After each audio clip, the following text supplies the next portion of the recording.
Thank you very much. So first of all, thank you so much for inviting me to give this talk and for picking the title, John. What business needs and what academia offer, and 15 minutes to tell you that. So it sort of took me back to my rebellious youth, where it's, what do we want? Everything. When do we want it? Now. And what are we going to do with it? I'm not entirely sure just yet, but it's certainly going to be useful. So I thought I would just start. I have to do this bit first, sorry. Declarations of interest. I'm employed by the Dementia Discovery Fund, which is part of SV Health Investors. These are my interests. I'm either a member of the board or a founder or something. But that's it, right. So what business wants and what academia offers. So first I thought quite broadly about this actually. So what academia offers is many and varied things. First of all, quality science. Secondly, partnership, and these could have been the words on some of our mini mentor, what are they called? Those things we did earlier. We definitely want faster clinical trials, and I'm heading towards the final ask, which is a ready cohort of well-characterised, stratified, enrollable patients. Now, we may not get it all now, but you know what we want, and we know what you want. So I think we've got the opportunity for partnership and for making this work. So I'm just going to go through these very briefly, and what I'm going to try and do is give you really good examples. So it's easy to come up with single words, phrases that we can all agree on, but what does good look like? And in my experience, what has worked well? So that's what I'm going to try and talk a bit about. So the first thing I'm going to talk about is quality science. And there's been a lot of publications quite recently about how difficult it is to reproduce some of the basic science that's done in academic labs. And 30%, this is from one of the pharma company executives I spoke to, they said 30% of the new projects they start, based on academic research, they can't reproduce it. Now, that's not to say there's anything fundamentally wrong with the work that's done, but the quality and the robustness of what you need to launch a drug discovery program is really a very high hurdle.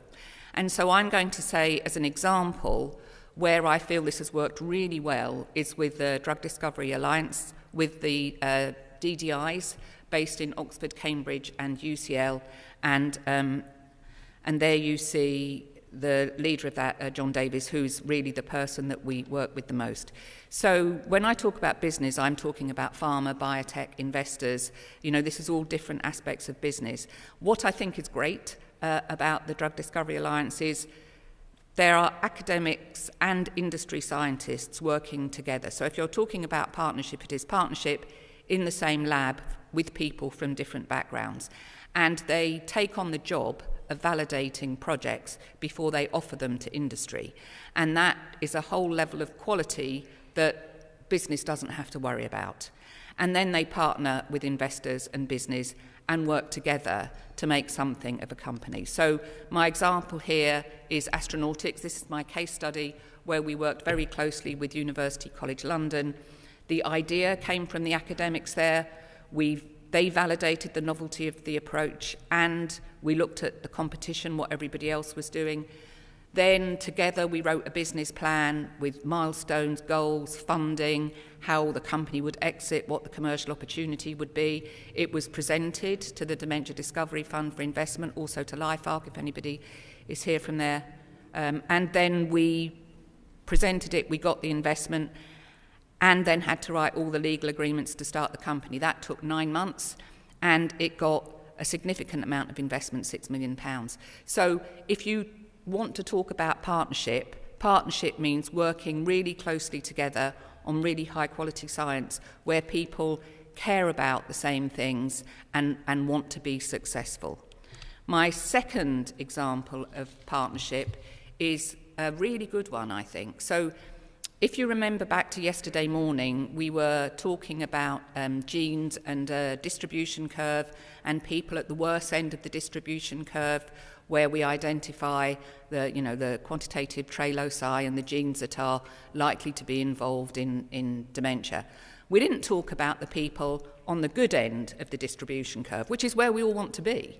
We all want to be in the category of people who do much better than you would expect. But that's a really valuable cohort as well.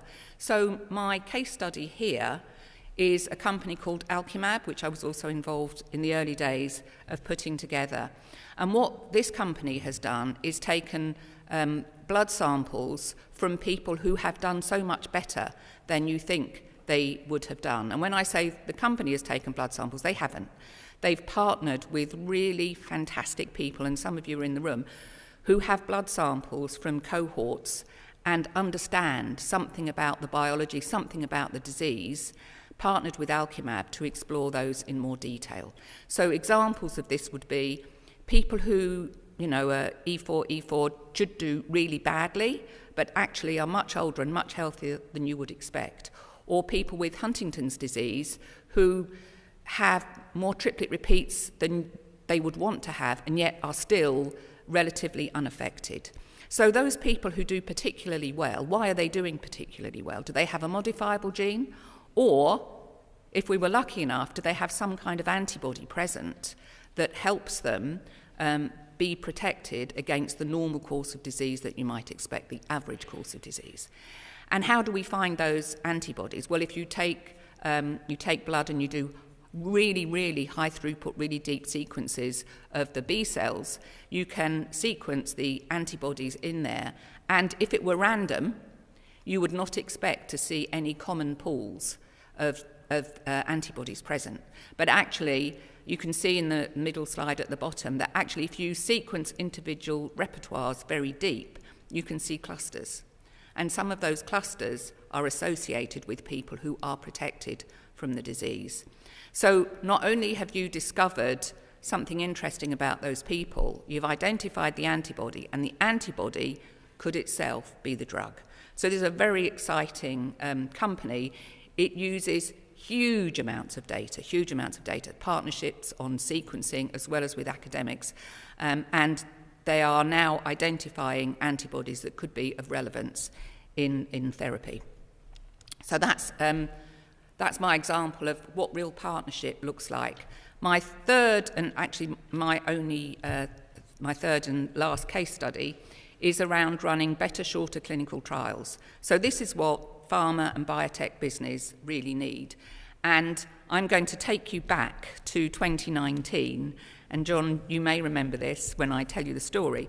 But in 2019, the Dementia Discovery Fund had a forum meeting somewhat like this. And I was chairing a panel.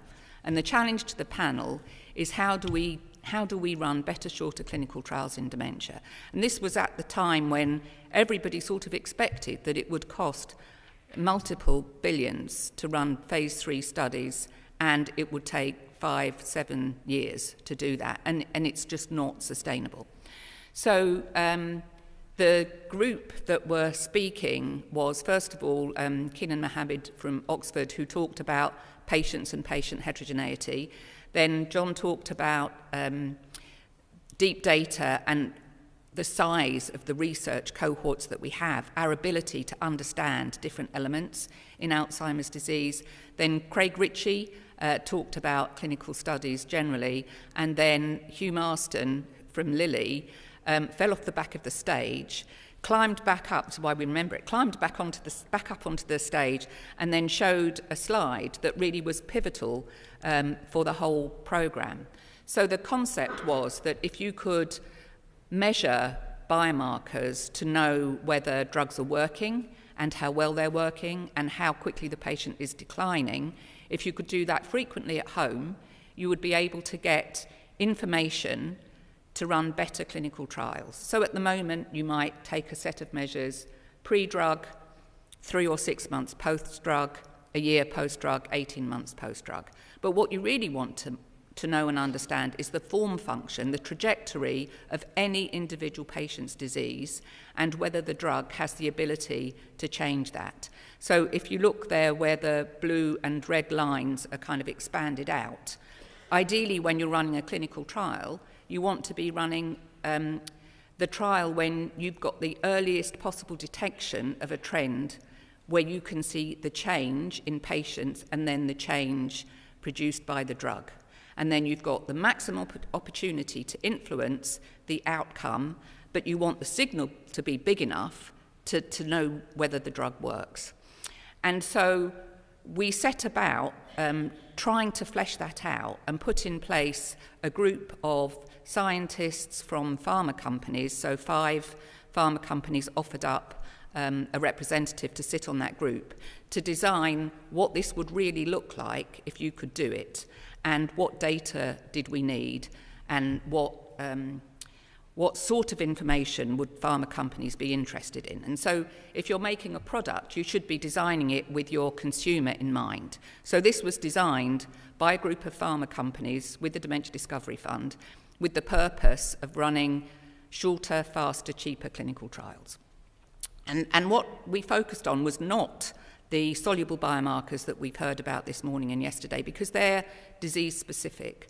And what people wanted was something that was agnostic to the pathology, but allowed us to see how the patients were progressing and whether the drug worked, and actually knowing that a benefit was being created.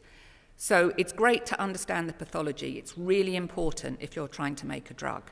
But if you remove all the amyloid in the brain and the patient feels not one jot better, that's not a drug that's going to sell well.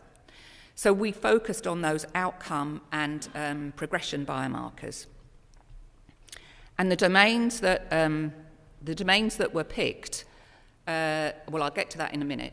But as a consequence, we looked at technologies that were currently available, that were validated to the level that pharma companies were interested in. We wanted something that reported out basic neurophysiology, so what was happening in the brain, and also what outcomes were measurable. And it had to be done in a way that was scalable and could be monitored by a clinical trials monitor, and it had to be done to clinical trial standards, so it had to be done to 21 CFR Part 11 compliance, ISO 13485, I've written those down because I never remember the numbers, but they are the compliance levels that you need if you're going to run a proper clinical trial. And what we ended up doing was putting several different companies and technologies together to create a company called Cumulus Neuroscience. And Cumulus Neuroscience is a cloud-based company, and it can put together multiple different outcome measures. It has its own proprietary EEG headset. Everything's tablet-based, everything's gamified. If you're wondering what this is on the screen there, I'll explain what that is in a second. It can take in third-party assessments. We've also linked it to different monitoring devices. And as soon as a patient has finished doing their sequence of tests, 2 or 3 minutes later, it's uploaded, and the clinical trial coordinator can check whether the EEG was on right, did they get a signal, did they perform the test correctly, send an automatic prompt if they haven't done it. So it's really designed for remote testing for dementia clinical trials. Now, if you want to do something frequently and at home, you have to make it interesting.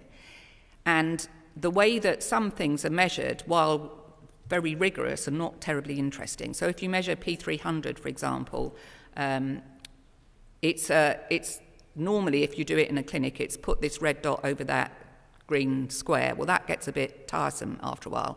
So most of the tests have been gamified.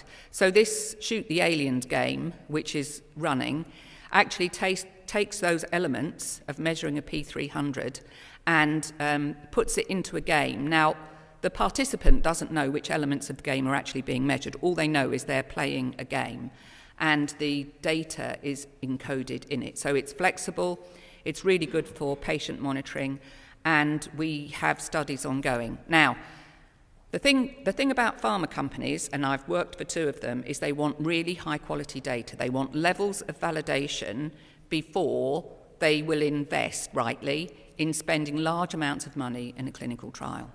So anybody could put these things together in a clinical trial. You could just assemble it and expect that it works. But in fact, it was really important to test the feasibility that patients could use all of this technology. It's done for use at home. And so could they, in fact, use the headsets? Could they generate the information? So we had to run a clinical study to do that.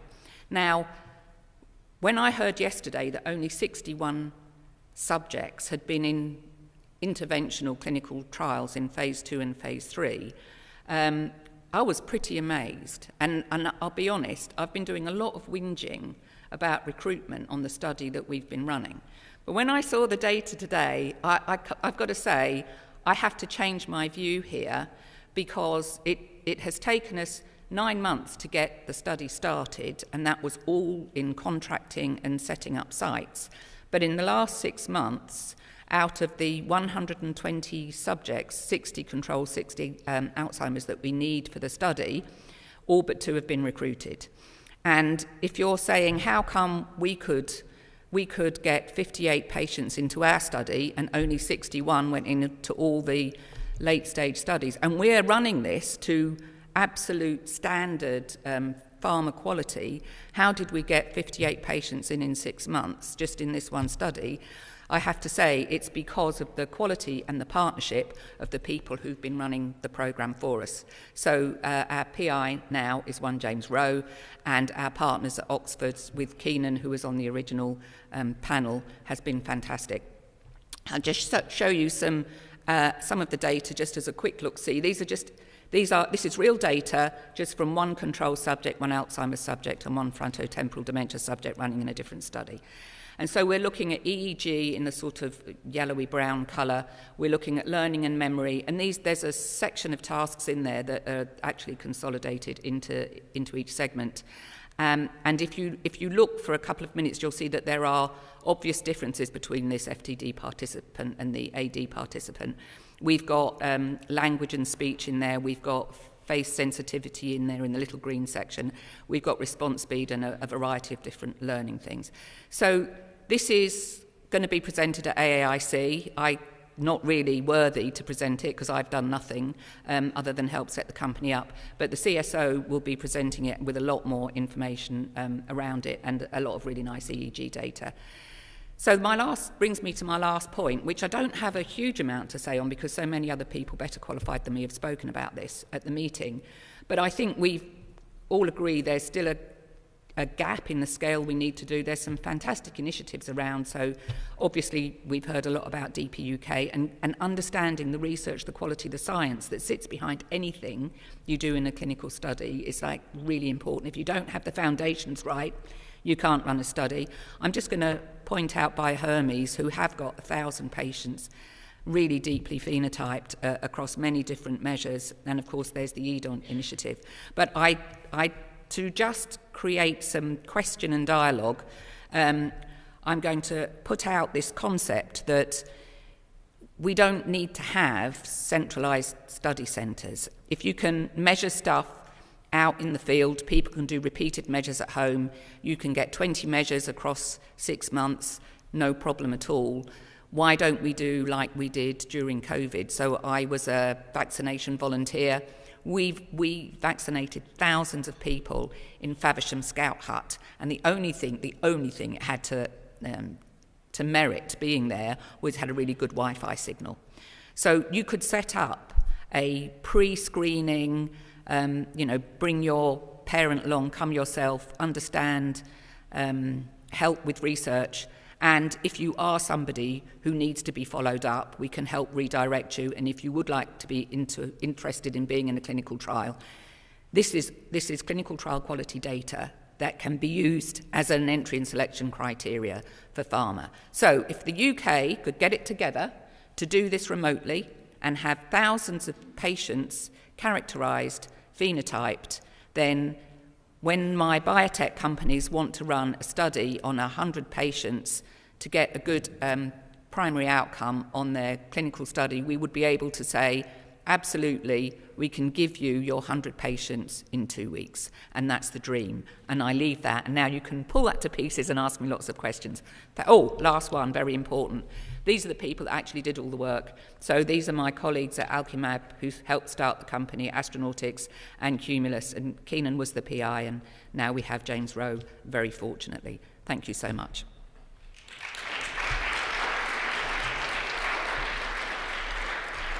Brilliant. Thank you very much, Ruth. Got time for a few questions? Oh, come on, what's wrong with this? I was going to add one, what do we want? Yeah. Easy contracting with academia. Oh, easy. Well, that came up Harmonised yesterday. contracts. Yeah, a single contract for all studies would be wonderful. Yeah. Any questions, comments? In the middle there? Great talk, and I think you beautifully articulated actually in your last sort of summary paragraph, having a deeply phenotyped population and being able to rapidly provide that information to companies, how many patients can be provided will be invaluable. A question, is it a comment question? Go with question. So I'm Andy Payne, research physician from Lilly. One thing we're kind of getting into now is the decentralised trial model, particularly in the preclinical space for AD. One thing we are uncovering is we're having to do a colossal amount of data cleaning from the decentralised data. It's data that's been taken from people's homes and potentially also centres that don't normally get involved with research. And I just wondered if you have anything you can contribute or speak to what we can do to improve that quality of data we get from decentralised trials. Well, I think it depends what you're measuring, how you're measuring it. So, I mean, every measure is specific to how you improve it. For our EEG measures, we have automated AI processes that have been built to help clean the EEG data. For the others, you'd have to ask the CSO. I couldn't really give you a good answer on that. But what I would say is, what we tend to find is the more engaging the procedures, the assessments you ask people to do, the better quality of data. So if they're playing a game and they play it multiple times over, you've got a large N which reduces your error and the quality of the data improves.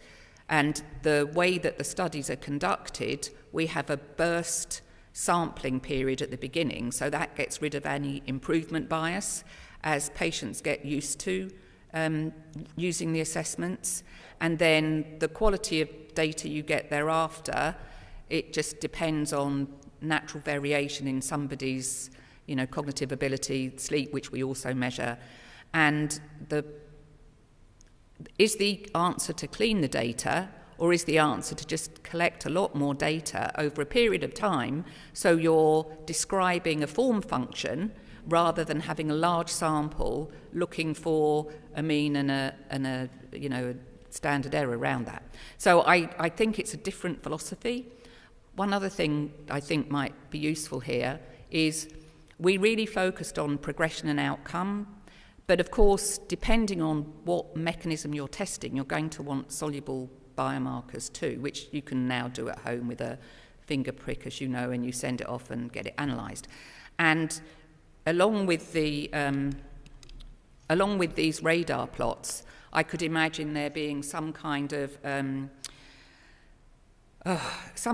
array biomarker heat map like you get in cancer, where it's not just positive or negative on a biomarker, it's a graded response which changes over time. You could do a finger prick pretty often. And so instead of just thinking about the 3 biomarkers that we talked about earlier, we could see that becoming a big long list, and providing you've got the capacity to measure all of those things in a single finger prick, you can have the equivalent of an oncology genetic heat map that goes along with your clinical study. Could all be done remotely. That's the future. Well, it might actually be here in your company for all I know. But it's, it's the future. Time for one more? Thank you. Cornelia. Time for 2 more, maybe. Do you want to go first, and then we'll come to the back of the room as well? Thank you. Cornelia van Dijk. I just had a question on 2 aspects of the equation. So on one hand, if you do this semi-commercially, how does the consent look, and how do you pay persons, for instance, and does that have implications? So I'm looking more towards it as an academic. And the other side, I know the Eden project a little bit more because Chris Heinz is in my line. So that depends more on existing cohorts all over the place, from Boston to wherever you can find data. Is there any model that you would prefer, more the Cumulus model or just using these academic data? So I don't think it's an either-or. And this is an entirely commercial model, and we are running clinical trials already using this technology. We have 3 clinical trials already going. They're paid for. It pays for Cumulus Neuroscience to, grow, expand. It is a commercial organisation. Where I think there's huge value is in understanding the phenotypes that go before that, because, the control that we have, if I just go back to that, the control participant, see there's a greyish circle there, that's the mean of those controls.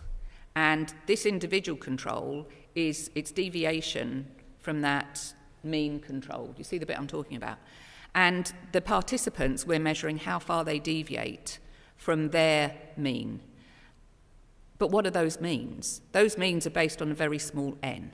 And ideally, you want somebody to be compared pre-drug and post-drug, but also pre-drug, as we were just talking yesterday. What is their relevant cohort? Because, we're beginning to understand Alzheimer's isn't just one thing, dementia isn't just one thing. What's the control they should be compared against?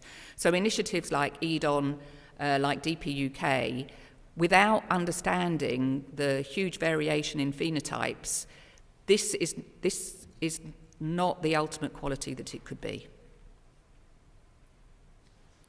Last question in the back of the room. For Cumulus, could there be, you could say, a hackathon that it could organize so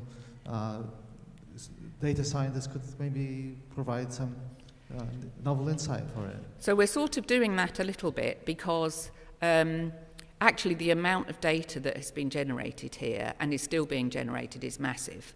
At the moment, we have the 2-week burst sample on the first cohort, but they'll be followed for a year. And the data is so rich that we're asking the pharma companies that have helped get this running and have sponsored it to look at the data with Cumulus and start teasing out different things in there that we may not have anticipated. So this is just a very first cut of the data, but I think there's probably a lot of things in there. So, for example, I haven't included sleep on this because we didn't have sleep in the FTD study, but understanding different sleep stages, what's happening during sleep in patients with dementia, what phenotypes there are in dementia for sleep. I think there's so many questions you could ask.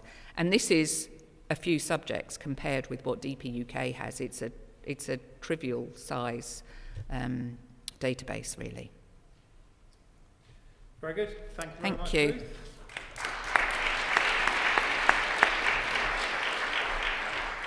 Okay, we have a break now for coffee. Can you please come back by 3:30? So think about coming back at 3:25. Thank you.